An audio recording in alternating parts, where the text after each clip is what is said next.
بسم اللہ الرحمن الرحیم الحمد للہ رب العالمین والعاقبۃ للمتقین والصلاة والسلام علی سیدنا محمد وعلی آلہ واصحابہ اجمعین اما بعد وعنہ قال قال رسول اللہ صلی اللہ علیہ وسلم عرض علی ربی لیجعل لی بطحاء مکہ ذہبا۔ حضور اکرم صلی اللہ علیہ وسلم کا ارشاد ہے کہ مجھے میرے پروردگار نے یہ پیشکش کی کہ وہ میرے لیے مکہ مکرمہ کے بطحاء کو یعنی مکہ مکرمہ کے سنگریزوں کو سونے میں تبدیل کر دے اور میرے لیے سونا بنا دے۔ پیشکش کرنے کا مطلب اللہ تعالیٰ نے اختیار دیا کہ اگر آپ کہتے ہیں، اگر آپ چاہتے ہیں تو میں آپ کے لیے مکہ مکرمہ کے سنگریزوں کو، کنکریوں کو سونے میں تبدیل کر دوں۔ بطحاء کے معنی سنگریزے اور کنکری کے آتے ہیں۔ ویسے بطحاء کا اصل معنی آتا ہے وہ نالا جس میں پانی بہتا ہے، اور اس نالے کے اندر پانی کے ساتھ ساتھ چونکہ کنکریاں بھی ہوتی ہیں، سنگریزے بھی ہوتے ہیں، تو اس کا مطلب یہ ہوا کہ مکہ مکرمہ کی جو کنکریاں اور مکہ مکرمہ کے جو سنگریزے ہیں یا وہ جو پانی کے نالے ہیں، ان کو میں آپ کے لیے سونے سے بھر دوں اور ان میں موجود کنکریوں کو، سنگریزوں کو آپ کے لیے سونا بنا دوں۔ ایک دوسری حدیث میں پیشکش کا انداز یہ بھی ذکر کیا گیا ہے کہ اگر آپ کہیں تو میں مکے کے پہاڑوں کو آپ کے لیے سونا بنا دوں۔ اتنی بڑی پیشکش تھی کہ اگر آپ صلی اللہ علیہ وسلم ہاں کہہ دیتے اور آپ اس کو قبول کر لیتے اور آپ کے لیے یہ سونے میں تبدیل ہو جاتا تو آپ سے بڑی دولت کسی کے پاس نہ ہوتی۔ لیکن نبی کریم صلی اللہ علیہ وسلم نے فرمایا کہ میں نے اس پیشکش کا جواب یہ دیا، لا یا ربی، کہ اے میرے پروردگار، نہیں، میں یہ نہیں چاہتا، ولیکن اشبع یوما و اجوع یوما، میں تو یہ چاہتا ہوں کہ ایک دن کھا کے سیر ہوں اور ایک دن بھوکا رہوں۔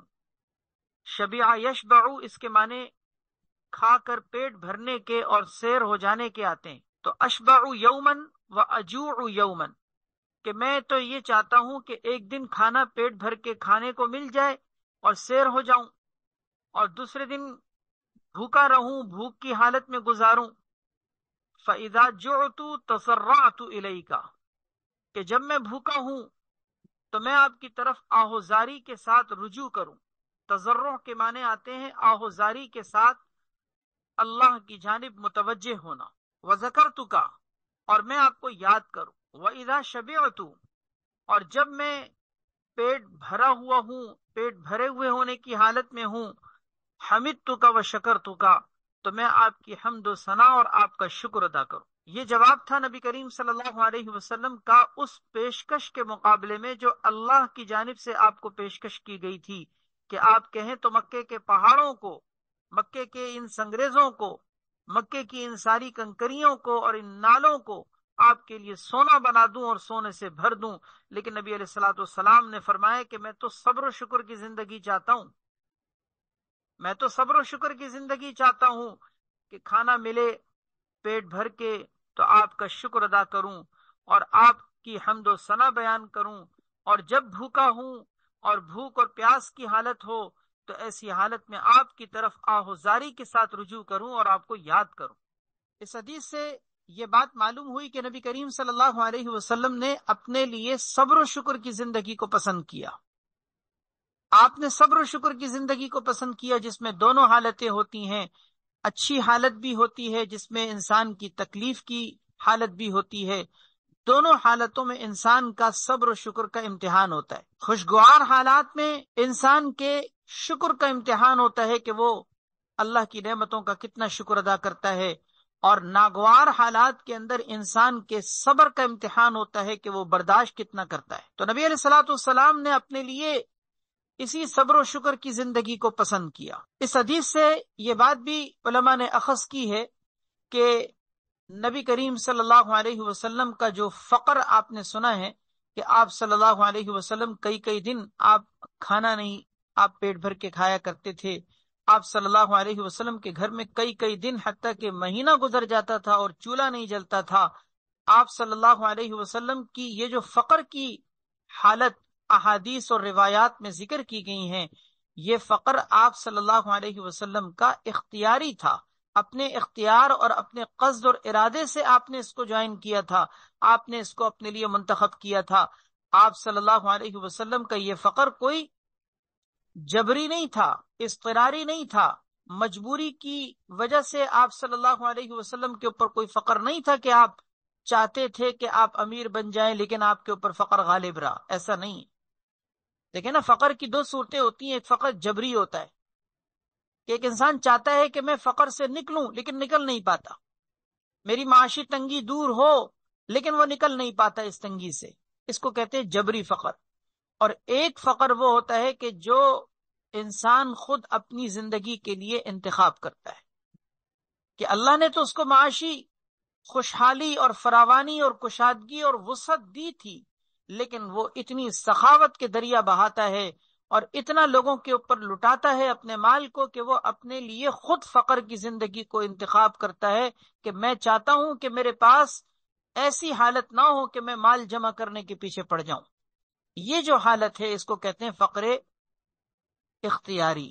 نبی کریم صلی اللہ علیہ وسلم کے بارے میں اس حدیث سے یہ بات واضح ہو گئی کہ آپ کا فقر کوئی مجبوری کا فقر نہیں تھا بلکہ اختیاری فقر تھا کہ آپ صلی اللہ علیہ وسلم نے اپنے لیے خود اس چیز کو منتخب کیا تھا۔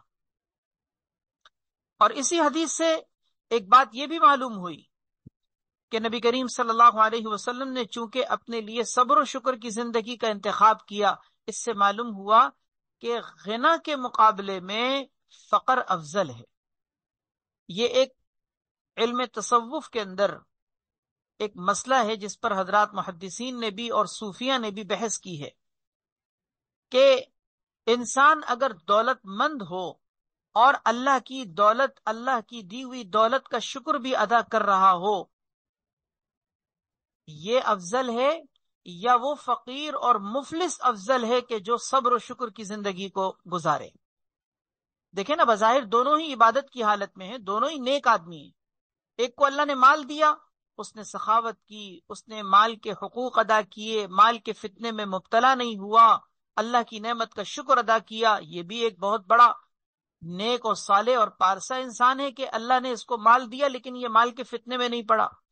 دوسرا وہ مفلس اور قلاش آدمی ہے جو اس مفلسی کی حالت میں اللہ رب العزت کے سامنے صبر و شکر کی زندگی گزارتا ہے اور اللہ رب العزت سے کوئی گلہ شکوہ نہیں کرتا، یہ بھی بہت نیک اور صالح ہے۔ تو گویا کہ دیکھا جائے تو دونوں ہی نیک اور صالح ہیں، نہ وہ دولت کے فتنے میں مبتلا ہوا نہ یہ فقر و فاقے کے فتنے میں مبتلا ہوا، تو بظاہر دونوں برابر ہیں۔ لیکن اس حدیث سے یہ بات معلوم ہوئی کہ نہیں، فقیر جو مفلس ہے اور وہ جو مفلسی کے فتنے سے محفوظ بھی ہے، وہ اس دولت مند سے زیادہ افضل ہے۔ اگرچہ اس بحث کے اندر حضرات محدثین کے تین طرح کے اقوال ہیں۔ بعض نے اس دولت مند کو ترجیح دی ہے کہ جو شکر ادا کرتے ہوئے دولت کے فتنے سے بچا ہوا ہے، اور اس کی وجہ انہوں نے یہ ذکر کی ہے کہ وہ بہت سارے مال کے حقوق کے ادا کرنے میں اور سخاوت وغیرہ کرنے کے اندر، مالی عبادات کے اندر فوقیت رکھتا ہے جو فقیر کو کرنے کا موقع نہیں ملتا۔ دیکھیں نا، وہ سخاوت کی وجہ سے بہت ساری عبادات کرتا ہے نا، غلام آزاد کرنا، حج کرنا، لوگوں کو کھانا کھلانا، غریبوں یتیموں کے کام آنا، بہت ساری وہ عبادات کر سکتا ہے، بہت ساری وہ عبادات کر سکتا ہے جو فقیر نہیں کر سکتا۔ تو بعض حضرات نے اس غنی کو، مالدار کو ترجیح دی ہے کہ وہ افضل ہے، اور بعض نے کہا نہیں، اس فقیر اور مفلس کو افضل کہا جائے گا، اس لیے کہ یہ فقیر اور مفلس ایک تو مشقتیں جھیل رہا ہے، اور اس مشقتیں جھیلنے کی وجہ سے، صبر کرنے کی وجہ سے اور اس تکلیف کو برداشت کرنے کی وجہ سے جو اس کو امتحانات سے گزرنا پڑ رہا ہے اور زندگی کے حالات کا سامنا کرنا پڑ رہا ہے، اس تکلیف پر صبر کرنے کی وجہ سے اس کا اجر اس دولت مند سے آگے بڑھ گیا، کیونکہ اس کو ان تکلیفوں سے نہیں گزرنا پڑا۔ تو تکلیف پر صبر کرنے سے تو انسان کا اجر بڑھتا ہے، اور ویسے بھی صبر کرنے کا اجر اور ثواب احادیث کے اندر بھی اور قرآن کریم کے اندر بھی بہت کثرت سے موجود ہے۔ اور اسی طرح ان کی دوسری دلیل یہ بھی ہے کہ فقیر اس لیے افضل ہے کہ نبی کریم صلی اللہ علیہ وسلم نے اپنے لیے فقر کا انتخاب کیا تھا، تو چونکہ اس کی مطابقت ہوتی ہے سنت کے ساتھ، یہ نبی علیہ الصلوۃ والسلام کی حالت کے مطابق ہے، اس لیے اس کی افضلیت ہے اس دولت مند کے مقابلے میں۔ یہ دو قول ہو گئے۔ تیسرا قول یہ ہے کہ فقیر اور وہ غنی، یہ دونوں کے دونوں برابر ہیں، کیونکہ دونوں کے اندر ایک وجہ فضیلت کی موجود ہے. اس کے پاس ایک جہت سے فضیلت ہے جو فقیر کے پاس نہیں، اور فقیر کے پاس، مفلس کے پاس دوسری جہت سے وہ فضیلت کی چیز موجود ہے جو اس دولت مند کے پاس نہیں ہے. تو یہ بنیادی طور پر 3 قول ہو گئے. ایک قول یہ کہ وہ غنی افضل ہے، دوسرا قول یہ کہ یہ مفلس افضل ہے، اور تیسرا یہ کہ دونوں سیم ہیں. لیکن یہ ساری تفصیل میں نے آپ سے عرض تو کی ہے، لیکن اس حدیث پر اگر غور کیا جائے تو حضرات علماء نے لکھا ہے کہ اس حدیث سے یہ بات معلوم ہوتی ہے کہ مفلس اور قلاش جو صبر و شکر کی زندگی گزارے یہ اس غنی اور دولت مند سے افضل ہے. کیونکہ حدیث میں نبی کریم صلی اللہ علیہ وسلم نے اپنے لیے اس زندگی کا اور زندگی کے اس رخ کا آپ نے انتخاب کیا تھا. اگلی حدیث ہے وعن عبید اللہ بن محسن رضی اللہ تعالی عنہ قال قال رسول اللہ صلی اللہ علیہ وسلم من اصبح منکم آمنا فی سربہ معافا فی جسدہ عنده قوت یومہ فکأنما حیزت لہ الدنیا بحذافیرہا. آپ صلی اللہ علیہ وسلم نے ارشاد فرمایا کہ جو تم میں سے صبح اس حالت میں کرے کہ آمنن فی سربہ، کہ وہ اپنی جان کی اور اپنی ذات کے اعتبار سے بالکل مامون ہو، امن کی حالت میں ہو. یعنی اس کو اپنی ذات کے اعتبار سے کوئی بیماری، کوئی تکلیف، کوئی خوف، کوئی پریشانی، کسی بھی قسم کی مصیبت کا سامنا نہ ہو اپنی ذات کے اعتبار سے. صرف کے معنی ذات اور جان کے آتے ہیں، تو اس کا مطلب یہ ہوا کہ جو تم میں سے اس حالت میں صبح کرے، یعنی اس کے دن کا آغاز اس حالت میں ہو کہ وہ اپنی ذات کے اعتبار سے مامون ہو، اپنی ذات کے اعتبار سے امن کی حالت میں ہو، اسے کسی کا خوف نہ ہو. صرف کے ایک معنی جماعت کے بھی آتے ہیں. اس صورت میں اس کا مطلب ہوگا اہل و عیال، یعنی انسان کے فیملی کے افراد، اس کے خاندان کے اور اس کے گھر کے افراد. تو گویا کہ ایک انسان اکیلے نہیں، اپنے خاندان اور اپنے اہل و عیال اور اپنے فیملی کے افراد کے ساتھ وہ صبح اس حالت میں کرے اور دن کا آغاز اس حالت میں کرے کہ وہ امن کی حالت میں ہو، اسے کسی کا خوف نہ ہو. معافن فی جسدہ، اور اس کو جسمانی اعتبار سے عافیت بخشی گئی ہو، یعنی جسمانی اعتبار سے وہ بیمار نہ ہو، تکلیف میں نہ ہو، جسمانی اعتبار سے وہ کسی بیماری اور مرض میں مبتلا نہ ہو. عنده قوت یومہ، اور اس دن اس کے پاس زندگی گزارنے کے لیے خوراک اور غذا کا بندوبست ہو. قوت کے معنی غذا اور خوراک کے آتے ہیں، یعنی اس دن اس کے لیے کھانے پینے کا انتظام ہو، غذا اور خوراک کا انتظام ہو. فکأنما حیزت لہ الدنیا بحذافیرہا، تو گویا کہ یوں سمجھو کہ ساری دنیا کی نعمتیں اس کے قدموں میں ڈھیر کر دی گئیں، ساری دنیا کی نعمتیں اس کی قدموں میں ڈھیر کر دی گئیں، یعنی ساری نعمتیں اس کے ہاتھ میں موجود ہیں. اللہ نے ساری نعمتوں کے دروازے اس کے لیے کھولے ہوئے، کیونکہ جو کچھ اس کو چاہیے تھا وہ سب کچھ موجود ہے. مثلاً ایک شخص اپنی ذات اور اپنے فیملی کے اعتبار سے امن کی حالت میں ہے، اسے کسی کا خوف نہیں. دوسرا یہ کہ اس کے پاس اپنی جسمانی اعتبار سے صحت کی دولت بھی حاصل ہے کہ وہ بیمار بستر پہ نہیں پڑا ہوا، چل پھر سکتا ہے، کھا پی سکتا ہے، عبادت کر سکتا ہے، وہ سب کچھ صحیح صحت مندی کی حالت میں سر انجام دے سکتا ہے. اور تیسری چیز یہ کہ اس کے پاس اس دن کے کھانے پینے کا بندوبست ہے، اس دن کا، یہ نہیں کہ سال بھر کا. آئندہ کے اعتبار سے خوب جمع کرنا مال و دولت کے خزانے اس کے پاس ہو، نہیں، اس دن کی خوراک کا بندوبست اس کے پاس ہے. بس یہ 3 چیزیں اگر تمہیں نصیب ہیں اور اس حالت میں تم نے دن کا آغاز کیا ہے تو سمجھو کہ ساری دنیا کی نعمتیں تمہارے پاس موجود ہیں. حدیث کا آخری جملہ ہے فَكَأَنَّمَا حِيزَتْ لَهُ الدُّنْيَا بِحَذَافِيرِهَا. اس کا لفظی ترجمہ یہ ہے کہ گویا کہ اس کے لیے ساری دنیا جمع کر دی گئی ہے، بِحَذَافِيرِهَا، اپنی پوری کی پوری تمامیت کے ساتھ. حذافیر اس کے معنی تمامیت کے ہیں، یعنی اس کا مطلب یہ کہ ساری دنیا اس کے پاس اپنی تمامیت کے ساتھ موجود ہے. حذافیر کے ویسے معنی آتے ہیں اطراف کے، یعنی دنیا کے سارے اطراف اور جوانب میں جو کچھ خزانے ہیں وہ سب اس کے پاس موجود ہیں، سب کچھ اس کے پاس موجود ہے.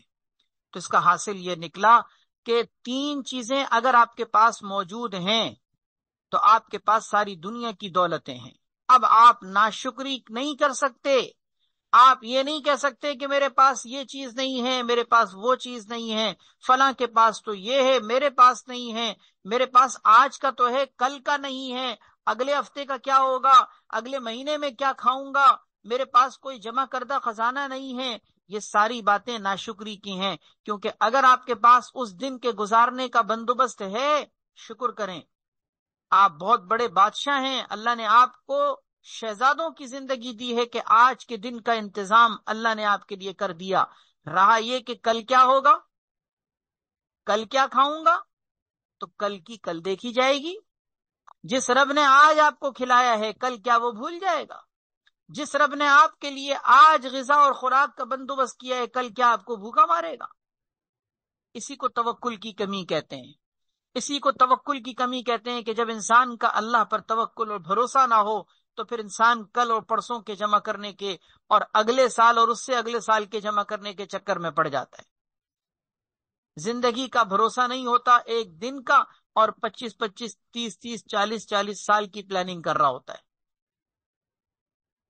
اسی کو توکل کی کمی کہتے ہیں۔ حدیث میں آتا ہے، اگر تم اللہ پر ایسے توکل کرو جیسا کہ توکل کا حق ہے، اگر تم اللہ پر ایسے توکل اور بھروسہ کرنے لگو جیسا کہ اس پر توکل کرنے کا حق ہے، تو اللہ تم کو ایسے رزق دے گا جیسا کہ پرندوں کو رزق دیتا ہے، جیسا کہ پرندوں کو رزق دیتا ہے، کہ وہ اپنے آشیانوں سے، اپنے گھونسلوں سے نکلتے ہیں تو ان کے پوٹے خالی ہوتے ہیں، ان کے پیٹ خالی ہوتے ہیں، لیکن جب وہ آشیانوں اور گھونسلوں میں واپس شام کو لوٹتے ہیں، ان کے پوٹے بھرے ہوئے ہوتے ہیں،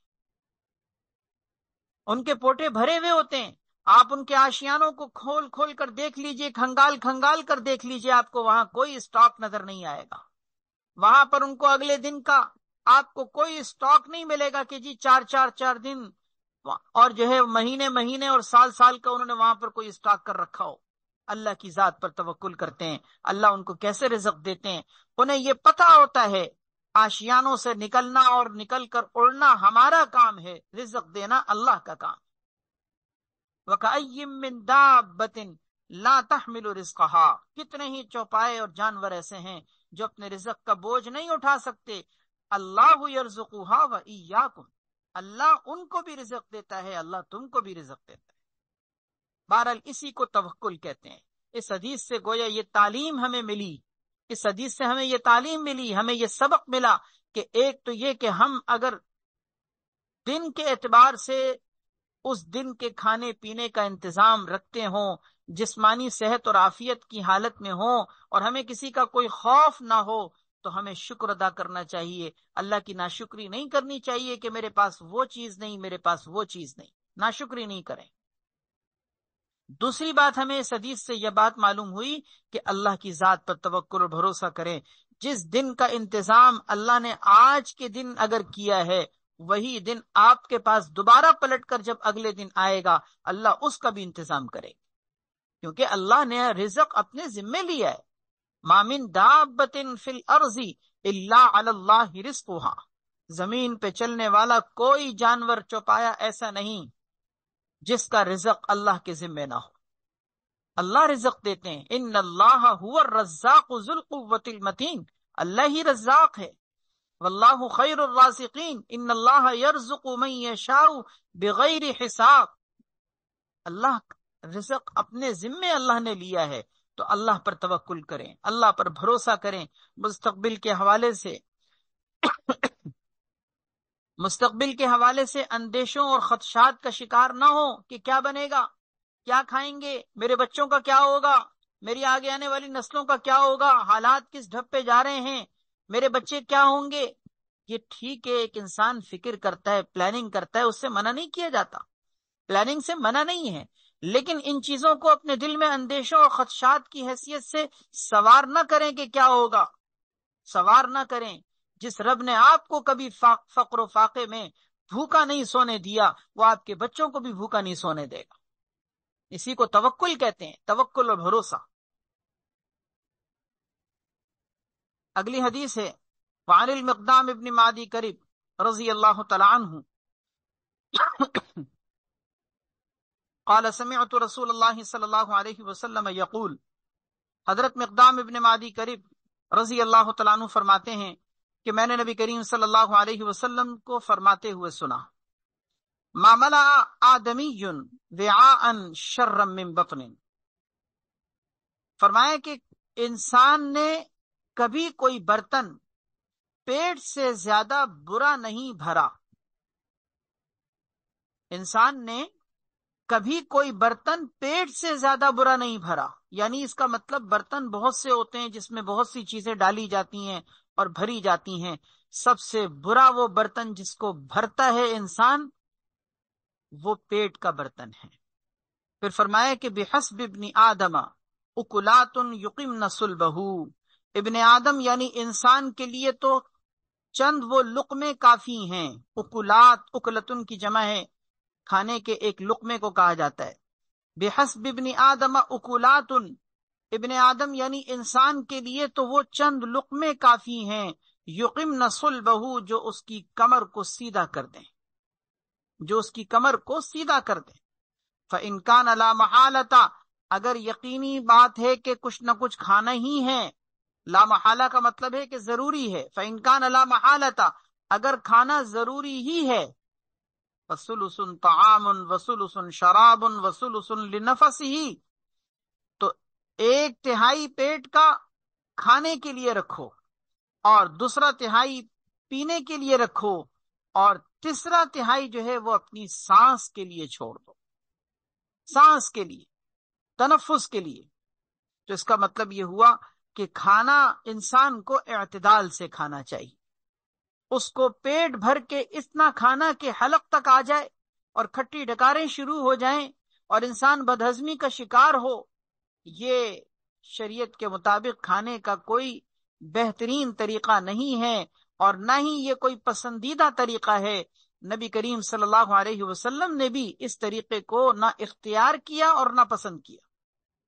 اسی لیے حدیث میں آپ صلی اللہ علیہ وسلم فرما رہے ہیں کہ ابن آدم پیٹ سے برا کوئی برتن نہیں بھرتا، پیٹ سے برا کوئی برتن نہیں بھرتا۔ پھر فرمایا کہ چند لقمے بھی کافی ہیں جس سے انسان اپنی کمر کو سیدھا کر سکتا ہے، اور اگر ضروری ہی ہے کھانا تو پھر کھانے کے اندر اس طرح سے کیا جائے جیسے کہ کھانے کا یہ سنت طریقہ ہے اور ادب ہے، جس میں انسان کی صحت بھی ہے، جس میں انسان کی جسمانی عافیت کی زندگی کا طریقہ بھی بیان کیا جا رہا ہے کہ اپنے پیٹ کے 3 حصے کر کے کھاؤ، ایک حصہ کھانے کے لیے، ایک حصہ پینے کے لیے، ایک حصہ سانس کے لیے۔ یہ وہ حدیث ہے کہ جس حدیث پر اگر عمل کیا جائے تو 70% بیماریاں انسان اپنی زندگی سے ختم کر سکتا ہے، انسانوں کی زندگیوں سے 70% بیماریاں صرف اس ایک حدیث پر عمل کرنے سے ختم ہو سکتی ہیں۔ آپ کو معلوم ہے کہ آج کا انسان کیوں بیمار ہے، بیماریاں کیوں پھیل رہی ہیں، ہر آدمی جانتا ہے اس کی بہت بڑی وجہ کھانے کی بے اعتدالی، بلکہ دیکھا جائے تو اس کے اندر افراط ہے، صرف بے اعتدالی کا لفظ بھی کم ہے، افراط ہے۔ کھانے میں اتنا تعیش آ گیا، اتنا تکلف آ گیا، اتنی عیش و عشرت کی چیزیں آ گئیں، انسان اپنے کھانے میں اتنے تنوع کی طرف بڑھ چکا ہے کہ کتنے کھانے بیش بہا قسم کے بنا کر انسان اپنے پیٹ میں ڈالنے کے لیے صرف ڈال نہیں رہا بلکہ اللہ معاف کرے اس سے آگے بڑھ کر بولنا چاہیے ٹھونس رہا ہے۔ اس طرح سے صورتحال کھانے پینے کے اندر تکلفات کی بڑھ چکی ہے کہ انسان لگتا ہے کہ شاید دنیا میں کھانے کے لیے آئے، اچھے سے اچھا کھانا بنانے کے لیے ریسیپیز دیکھنا، اس کے اندر تکلف میں پڑنا، یہ چیز بھی ڈالو وہ چیز بھی ڈالو۔ ہمارے دسترخوان اور ہمارے آج سے اگر کوئی 50 سال پہلے کے دسترخوانوں کو دیکھا جائے، میں 1450 سال پہلے صحابہ کرام کی زندگیوں کی باتیں نہیں کر رہا ہوں، اگر آج سے 50 سال پہلے کے دسترخوانوں کی حالت کو اگر موازنہ کیا جائے آج کے دسترخوانوں سے تو خود فرق نظر آ جائے گا کہ ہم دنیا کے اندر کتنے تکلفات میں پڑ چکے ہیں۔ کھانا پینا ہماری زندگی کا مقصد بن چکا ہے۔ اللہ نے جو نعمتیں دی ہیں خوب کھائیں، لیکن اس کے اندر تکلفات اور تعیشات میں نہ پڑے، حد سے زیادہ اس کے اندر اپنے آپ کو کھپائیں نہیں، تھکائیں نہیں، اپنی زندگی کا اس کو مقصد نہ بنائیں۔ کھانا پینا اعتدال کے ساتھ ہو، انسان کی زندگی صحت مند گزرتی۔ میں آپ کے سامنے چند حدیثیں نقل کرتا ہوں جن حدیثوں سے آپ کو اندازہ ہوگا کہ کھانے پینے کے اندر صرف یہی ایک حدیث نہیں ہے کہ جس کے اندر مذمت بیان کی گئی ہے، بلکہ آپ صلی اللہ علیہ وسلم کی احادیث کا ایک مجموعہ ہے کہ جس میں آپ صلی اللہ علیہ وسلم نے زیادہ کھانے کی مذمت بیان کی ہے۔ مثلا حدیث میں آتا ہے، ترمذی کی روایت ہے، نبی کریم صلی اللہ علیہ وسلم نے ارشاد فرمایا کہ کافر کا یہ کام ہے کہ وہ 7 آنتیں بھر کر کھاتا ہے، جس کو کہتے ہیں حلق تک کھانا۔ 7 آنتیں یعنی اس کا مطلب کیا کہ بالکل منہ تک، حلق تک بھر کے کھانا، یہ کافروں کا طریقہ ہے۔ مومن کا یہ کام نہیں ہے، مومن 1 آنت بھر کے کھاتا ہے۔ تو اس کا مطلب کیا ہوا کہ مومن کا کام زیادہ کھانا نہیں ہے، یہ زیادہ کھانا کافروں کا طریقہ ہے۔ حدیث میں آتا ہے، ایک اور روایت ہے، حضرت عائشہ صدیقہ رضی اللہ تعالیٰ عنہ فرماتی ہیں کہ نبی کریم صلی اللہ علیہ وسلم نے ایک دفعہ کوئی غلام خریدنا چاہا، تو آپ نے اس کو آزمانے کے لیے کہ یہ غلام کیسا ہے، کس طبیعت کا ہے، آپ نے اس کے سامنے کھجوریں رکھی۔ غلام نے کھجوریں کھانی شروع کر دی۔ اب جب وہ کھجوریں کھانی شروع کی تو اس نے بہت زیادہ کھائیں، عام روٹین سے، لوگوں کے معمول سے زیادہ ہی کھا گیا۔ نبی کریم صلی اللہ علیہ وسلم نے یہ کہہ کر اس کو واپس کر دیا اور لینے سے انکار کر دیا کہ ان کثرت الاکل شوم، زیادہ کھانا نحوست کا باعث ہے، لہذا میں ایسا غلام نہیں لینا چاہتا، میں ایسا غلام نہیں لینا چاہتا، زیادہ کھانا نحوست کا باعث ہے۔ یہ جملہ قابل غور، ان کثرت الاکل شوم، زیادہ کھانا نحوست کا باعث۔ ایک اور روایت ہے کہ حضرت لقمان علیہ السلام، جن کے نام پر قرآن کریم کے اندر ایک سورت موجود ہے، بڑے حکیم اور دانا انسان تھے، جن کی نصیحتیں بڑی قیمتی نصیحتیں ہوتی ہیں۔ انہوں نے اپنے بیٹے کو ایک دفعہ نصیحت فرمائی کہ یا بنی لا تأکل شبعا فوق شبع، اے میرے بیٹے، پیٹ بھرنے کے بعد یعنی ایک دفعہ سیر ہو جانے کے بعد مزید مت کھاؤ، کیونکہ فَإِنَّكَ إِن تَنبُذْهُ إِلَى الْكَلْبِ خَيْرٌ لَكَ، کیونکہ پیٹ بھرنے کے بعد جو کھانا تم کھا رہے ہو، اگر وہ کھانا کسی کتے کے سامنے ڈال دو تو وہ زیادہ بہتر ہے بنسبت اس کے کہ تم اس کو اپنے پیٹ میں اونڈے لو۔ اللہ اکبر! کیا مطلب؟ پیٹ بھرنے کے بعد وہ کھانا جو آپ مزید کھا رہے ہیں، اس سے بہتر تو یہ ہے کہ آپ کسی کتے کو ڈال دیں۔ وہ کھانا مزید جو پیٹ بھرنے کے بعد کھایا جاتا ہے، یہ کھانا علم طب کے اعتبار سے، علم صحت کے اعتبار سے جسم کے لیے مفید نہیں ہے، یہ جسم کے لیے نقصان دہ ہے۔ حضرت ابو سلیمان رحمہ اللہ ایک بڑے بزرگ اور محدث گزرے ہیں، ان کے بارے میں آتا ہے، وہ فرماتے ہیں کہ جب انسان کا قلب بھوک اور پیاس کی حالت میں ہوتا ہے، اس کے قلب پر بھوک اور پیاس کی کیفیت ہوتی ہے، تو وہ قلب جو ہے وہ انسان کا صاف ستھرا اور نرم ہو جاتا ہے، اس میں رقت طاری ہوتی۔ لیکن جب وہ پیٹ بھرا ہوا ہوتا ہے اور کھا پی کر سیر اور سیراب ہو چکا ہوتا ہے تو پھر وہ اندھا ہو جاتا ہے، اس کے اندر اس جیسی بصیرت نہیں ہوتی جو بھوک کی حالت میں ہوتی ہے۔ بھوک کی حالت میں اس کے دیکھنے کا، سوچنے کا انداز کچھ اور ہوتا ہے، اور پیٹ بھرے ہوئے ہونے کی حالت میں قلب کی حالت کچھ اور ہوتی ہے۔ یہ ایسی چیز ہے کہ جو صرف پڑھنے اور سننے سے تعلق نہیں رکھتی، کبھی آزما کر بھی اس کو دیکھیں، انسان کے قلب پر بھوک کی حالت میں کیسی نورانیت ہوتی ہے۔ اس کی بہت واضح مثال روزے کی حالت ہے کہ آپ روزے کی حالت میں دیکھیں، عبادت کی طرف انسان کی توجہ ہوتی ہے، انسان کا قلب نیکیوں کی طرف مائل ہوتا ہے، اس پیٹ کا خالی ہونا انسان کی بصیرت کی آنکھ کو کھول دیتا ہے۔ انہی کا قول ہے حضرت ابو سلیمان رحمہ اللہ کا کہ اللہ تبارک و تعالی دنیا اس کو بھی دیتے ہیں جس کو پسند کرتے ہیں، اور اس کو بھی دیتے ہیں جس کو پسند نہیں کرتے، یعنی اپنے پسندیدہ لوگوں کو بھی دنیا دیتے ہیں، اور جن کو اللہ نہیں پسند کرتے اللہ ان کو بھی دیتے ہیں، جیسے مومن کو بھی دیتے ہیں، کافر کو بھی دیتے ہیں۔ لیکن آگے فرمایا، بھوک اللہ کا ایک ایسا خزانہ ہے کہ جو اللہ تعالیٰ صرف اس کو دیتے ہیں کہ جس کو پسند کرتے ہیں۔ اس کا مطلب یہ کہ اللہ تعالیٰ اپنے دنیا کے خزانوں کو پسندیدہ اور ناپسندیدہ دونوں طرح کے لوگوں کو دیتے ہیں، لیکن بھوک صرف ان کو دیتے ہیں جن کو اللہ پسند کرتے ہیں۔ بہرحال بہت سی اس میں روایتیں ہیں، یہ ایسی چیز ہے کہ انسان آزما کر تجربہ کر کے دیکھ سکتا ہے۔ اس کا یہ مطلب نہیں ہے کہ ایک انسان پیٹ پر پتھر باندھے، نہیں، اللہ نے جو نعمتیں دی ہیں اس کو استعمال کریں، لیکن اعتدال کے ساتھ کھائیں۔ اس کا بہت آسان سا طریقہ کچھ بھوک چھوڑ کر کھانا۔ یہ جو پیٹ کے 3 حصے حدیث میں کرنے کا تذکرہ ہے نا، اس کا بھی آسان الفاظ میں مطلب یہ ہے، جیسے کہ ہم نے اپنے استاد محترم حضرت مفتی تقی عثمانی صاحب دامت برکاتہم العالیہ سے سنا، کچھ بھوک چھوڑ کے کھاؤ، کچھ بھوک چھوڑ کے کھاؤ۔ اللہ پاک ہم سب کو عمل کی توفیق عطا فرمائے۔ اگلی حدیث ہے، وعن ابن عمر رضی اللہ تعالی عنہما ان رسول اللہ صلی اللہ علیہ وسلم سمع رجلا یتجشع، ایک شخص سے آپ نے سنا کہ جو یتجشع، ڈکاریں لے رہے تھے۔ کوئی صحابی تھے، ان کا نام یہاں ذکر نہیں کیا گیا، رجلن کا لفظ ذکر کیا گیا ہے، لیکن دیگر احادیث سے یہ بات معلوم ہوتی ہے کہ وہ حضرت وہب ابن عبداللہ رضی اللہ تعالیٰ عنہ تھے۔ تو آپ نے کسی شخص سے ڈکاریں لیتے ہوئے سنا کہ جو کھانا کھانے کے بعد ڈکاریں لے رہے تھے، ان کو ڈکاریں آ رہی تھیں۔ فقال، آپ نے ان کو تنبیہ کی، آپ نے فرمایا اقصر من جشائک، اپنی ڈکاروں کو روکو، کم کرو۔ فإن أطول الناس جوعا يوم القيامة أطولهم شبعا في الدنيا، اس لیے کہ لوگوں میں سب سے زیادہ قیامت کے دن طویل بھوک برداشت کرنے والا وہ ہوگا جو دنیا میں سب سے زیادہ طویل سیر ہو کر کھانے والا ہوگا، کہ دنیا میں جتنا زیادہ طویل سیر ہو کر کھانے والا ہوتا ہے، آخرت میں وہ اتنا ہی زیادہ طویل بھوک برداشت کرنے والا ہوگا۔ حضرت وہب ابن عبداللہ کے بارے میں آتا ہے کہ انہوں نے اس کے بعد آپ صلی اللہ علیہ وسلم کی اس تنبیہ کرنے کے بعد کبھی زندگی بھر پیٹ بھر کے نہیں کھایا، کبھی پیٹ بھر کے زندگی بھر کھانا نہیں کھایا۔ ایک ٹائم کھاتے تھے تو دوسرے ٹائم چھوڑ دیتے تھے۔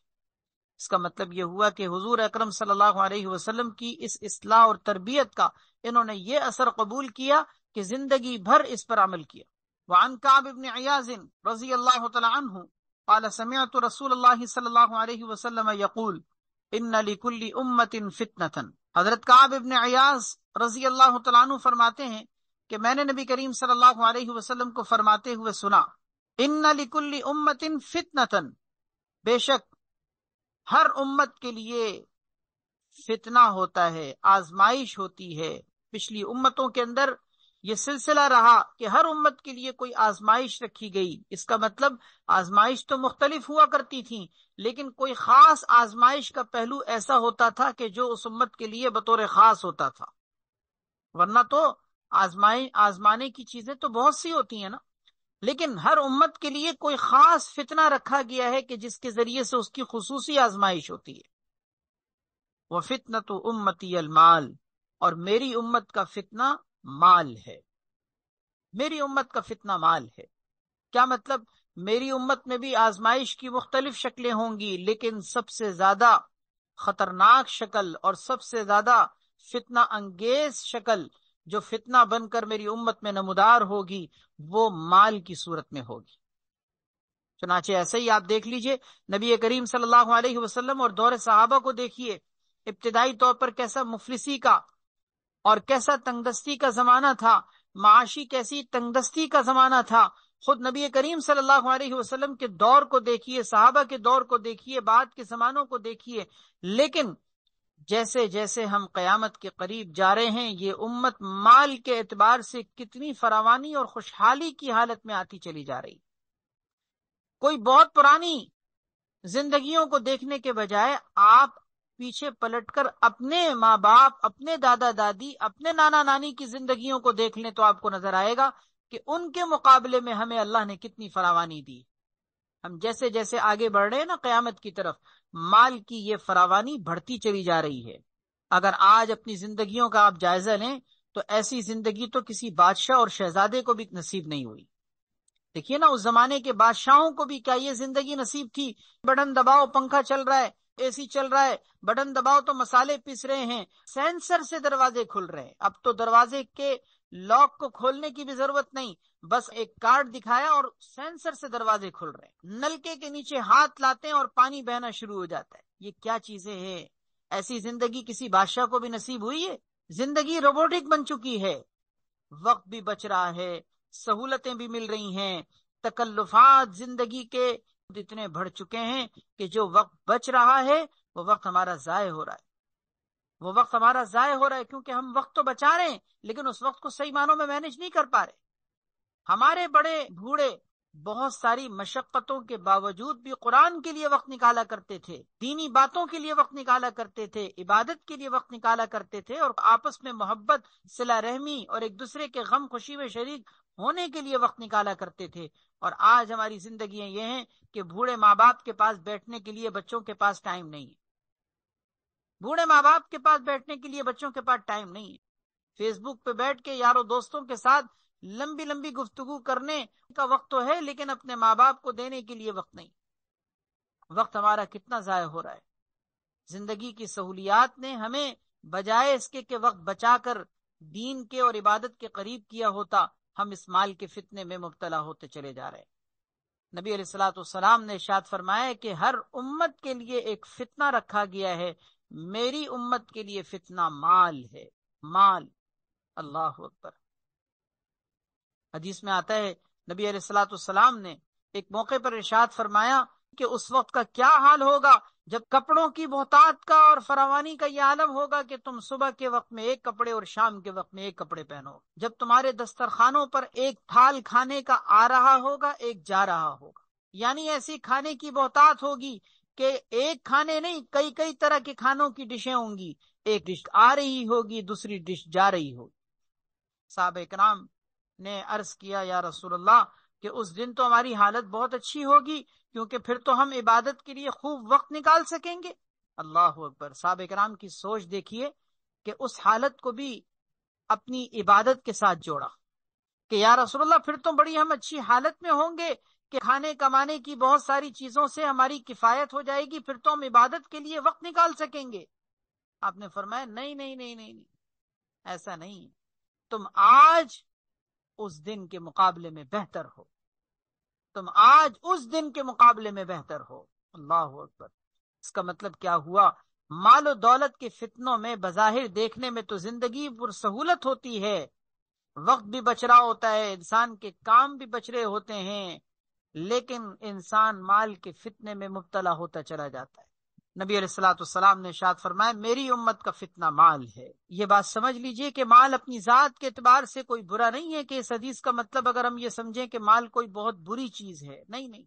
قرآن کریم میں اگرچہ انما اموالکم و اولادکم فتنہ، مال کو فتنہ کہا گیا ہے، لیکن اس کا یہ مطلب نہیں کہ مال اپنی ذات میں کوئی بری چیز ہے۔ مال اپنی ذات میں کوئی بری چیز نہیں، مال کا غلط استعمال، اس کے اندر انسان کی جانے والی بے اعتدالی غلط چیز، کہ اگر ایک انسان اس مال کو غلط طریقے سے کماتا ہے، غلط طریقے سے خرچ کرتا ہے، تو یہ مال کے فتنے میں مبتلا ہو کر وہ غلط راستے پہ چلتا ہے۔ ورنہ مال، یہی مال اگر اچھے آدمی کے پاس ہو، تقوی کے ساتھ ہو، حلال مال ہو، تو اسی مال کی نبی علیہ الصلوۃ والسلام نے تعریف بھی کی، نعم المال الصالح للرجل الصالح۔ فرمایا کہ اچھا مال یعنی حلال طیب پاکیزہ مال اگر نیک و صالح انسان کے پاس ہو تو کیا ہی بہتر ہے۔ تو معلوم یہ ہوا کہ مال اپنی ذات میں کوئی بری چیز نہیں، اس کے اندر انسان کی جانے والی بے اعتدالیاں غلط ہوتی ہیں۔ اور وہ کیسی بے اعتدالیاں ہوتی ہیں، وہ فتنہ بننے کی صورتیں کیا ہوتی ہیں؟ چند صورتیں میں آپ کے سامنے ذکر کرتا ہوں۔ مثال کے طور پر انسان مال کی حرص اور ہوس میں اور محبت میں مبتلا ہو جاتا ہے، اللہ سے غافل ہو جاتا ہے، یہ مال کا فتنہ ہے۔ حرام ذریعہ معاش اختیار کرتا ہے، بینکوں کی نوکری، رشوت کا لین دین، سود کا لین دین، یہ مال کا فتنہ ہے۔ اس مال کی وجہ سے انسان گناہوں پر جری ہو جاتا ہے، یہ مال کا فتنہ ہے۔ اس مال کے کمانے میں انسان حد درجہ انہماک شروع کر دے، اتنا کھانا کمانا اور اتنا جمع کرنا انسان کی فطرت میں شامل ہو جائے کہ بس ہر وقت یہ دھن لگی ہو کہ میں کسی طریقے سے 4 کے بجائے 8 کمانے لگوں۔ جیسے پارٹ ٹائم بھی نوکری کر رہے ہیں، دن کے ساتھ ساتھ رات بھی کر رہے ہیں، اپنے لیے وقت نہیں، اپنی بیوی بچوں کے لیے وقت نہیں، نماز کے لیے وقت نہیں، تلاوت کے لیے وقت نہیں، ایسا جیسے کہ ایک انسان مشین بنا ہوا ہے، بس پیسہ چھاپو پیسہ چھاپو، کسب میں انہماک، یہ مال کا فتنہ ہے۔ اسی طرح اس مال کے شرعی حقوق ادا نہ کرنا، یہ مال کا فتنہ ہے۔ زکوٰۃ نہ دینا مال کا فتنہ ہے۔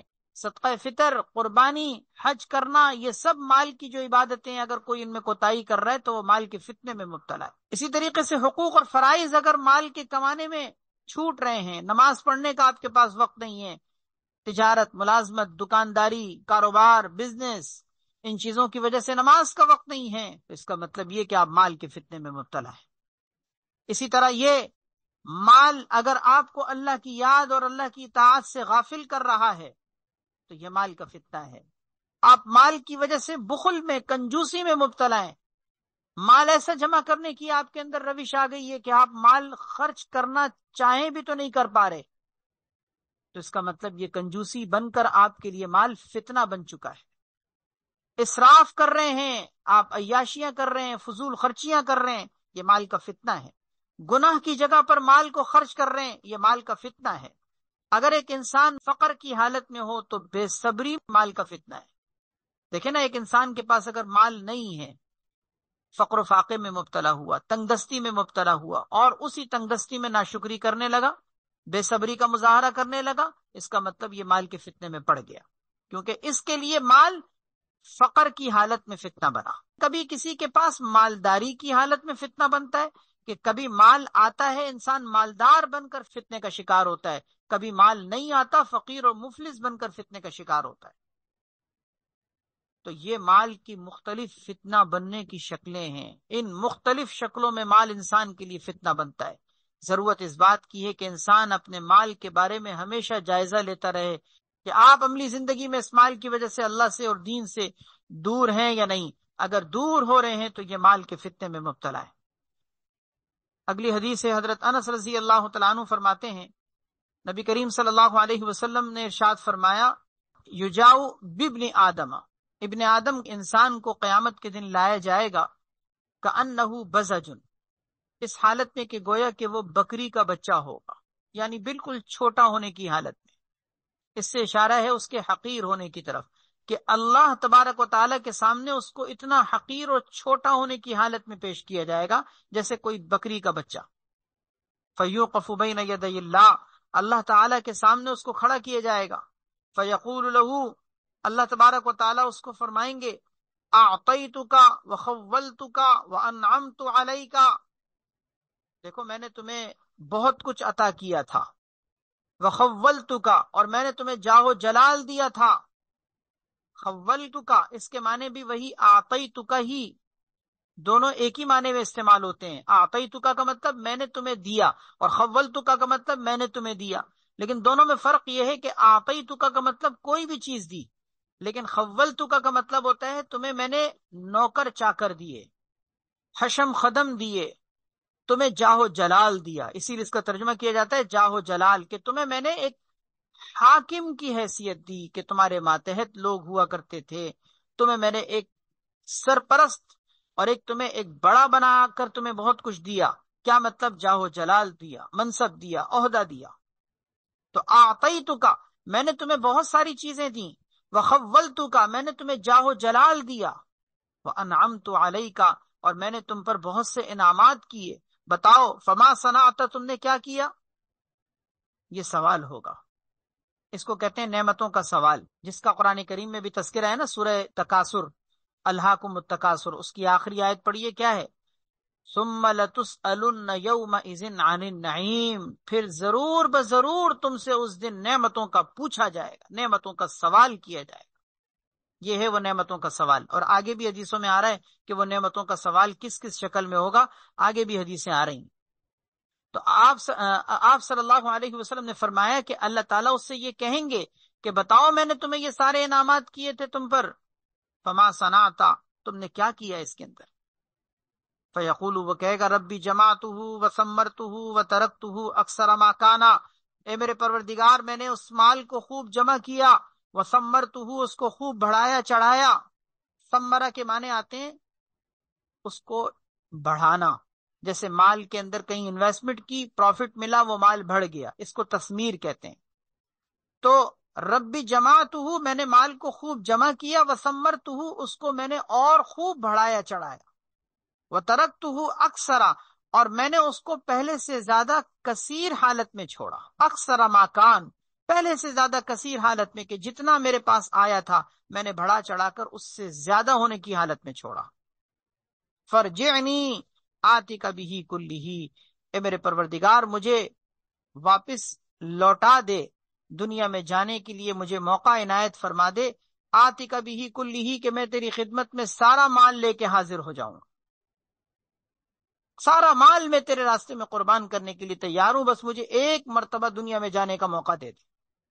فیقول لہ، اللہ تعالیٰ فرمائیں گے نہیں، ارینی ما قدمتا، دنیا میں جانے کا موقع تو ختم ہو گیا، مجھے تو یہ دکھاؤ کہ تم لے کر کیا آئے ہو، ارینی مجھے دکھاؤ ما قدمتا، کہ تم نے اپنے آگے روانہ کیا کیا ہے، کہ دنیا میں رہتے ہوئے تم نے اپنے آگے کیا روانہ کیا تھا وہ دکھاؤ۔ فیقول، وہ اپنی بات وہی دوبارہ دہرائے گا، ربی جمعتہ وثمرتہ وترکتہ اکثر ما کانا فرجعنی آتک بہ کلہ، وہی بات ریپیٹ کرے گا کہ میرے پروردگار میں نے خوب مال جمع کیا، اس کو خوب بڑھایا چڑھایا، پہلے سے زیادہ ہونے کی حالت میں چھوڑا، مجھے اب تو دنیا میں لوٹا دے تاکہ سب کچھ لے کر تیرے پاس آ جاؤں۔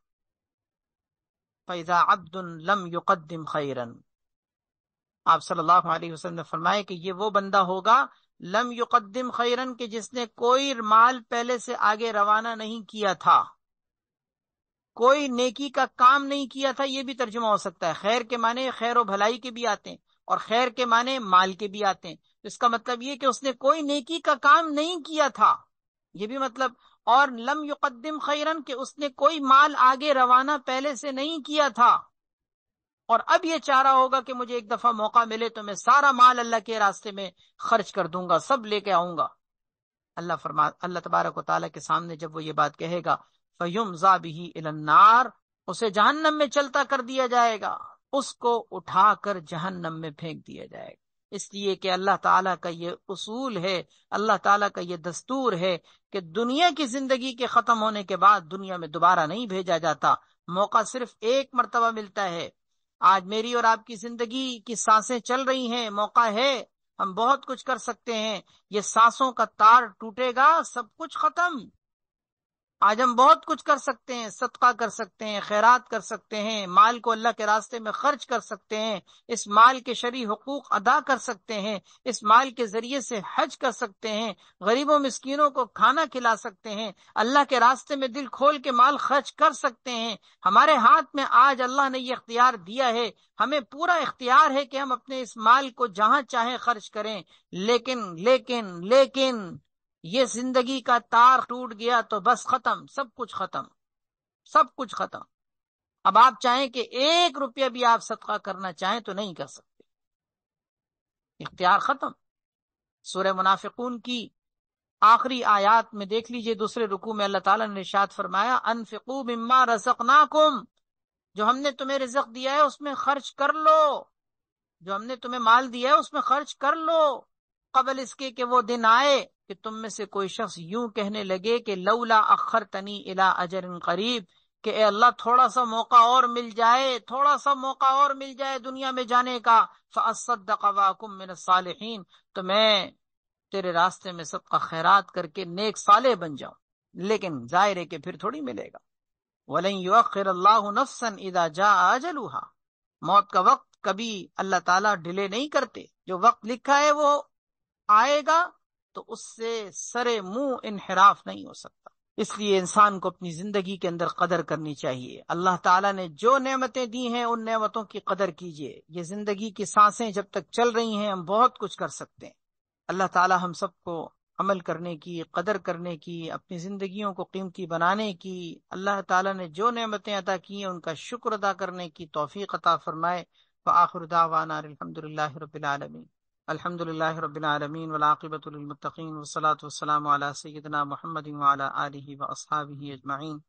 ربنا آتنا فی الدنیا حسنۃ وفی الآخرۃ حسنۃ وقنا عذاب النار۔ رب اغفر وارحم وانت خیر الراحمین۔ اللهم عافنا فی قدرتک وادخلنا فی رحمتک واقض اجلنا فی طاعتک واختم لنا بخیر اعمالنا واجعل ثوابه الجنة. اللهم فارج الهم كاشف الغم مجيب دعوة المضطرين رحمن الدنيا ورحيمها أنت ترحمنا فارحمنا برحمة تغنينا بها عن رحمة من سواك. یا اللہ اپنے فضل سے اپنے کرم سے ہم سب کے گناہوں کو معاف فرما. یا اللہ ہم کمزور ہیں، ضعیف ہیں، گناہ گار ہیں، خطا کار ہیں، سیاہ کار ہیں. یا اللہ تیرے رحم و کرم کے محتاج ہیں، تیرے بندے ہیں، ہم تیری ہی عبادت کرتے ہیں اور تجھ ہی سے مدد مانگتے ہیں. اے اللہ ہم سب کو سیدھے راستے پہ چلا دے. اے اللہ ہم سب کی گردنیں جہنم سے آزاد کر دے. ہم سب کی کامل مغفرت اور بخشش فرما دے. ہم سب سے راضی ہو جائے پیارے اللہ. اپنے فضل سے اپنے کرم سے ہمیں اپنے محبوب بندوں میں شامل فرما. ہماری کمزوریوں کو دور فرما، ہماری خامیوں کی اصلاح فرما، ہماری کوتاہیوں کو معاف فرما، ہماری لغزشوں سے درگزر فرما. یا اللہ ہمیں ذکر کی توفیق عطا فرما، تلاوت کی توفیق عطا فرما، عبادت اور بندگی کے کاموں کی توفیق عطا فرما، صدقہ خیرات کی توفیق عطا فرما. رمضان المبارک کے ان لمحات کی قدر کرنے کی توفیق عطا فرما. ہماری اس محفل کو، اس مجلس کو یا اللہ اپنے فضل سے اپنے کرم سے قبول فرما. اس میں تمام شرکت کرنے والوں کو ان کے تمام مقاصد میں کامیابی نصیب فرما.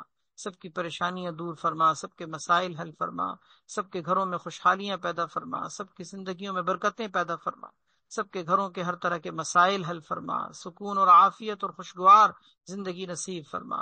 سبحان ربک رب العزت عما یصفون وسلام علی المرسلین والحمد للہ رب العالمین. آمین برحمتک یا ارحم الراحمین.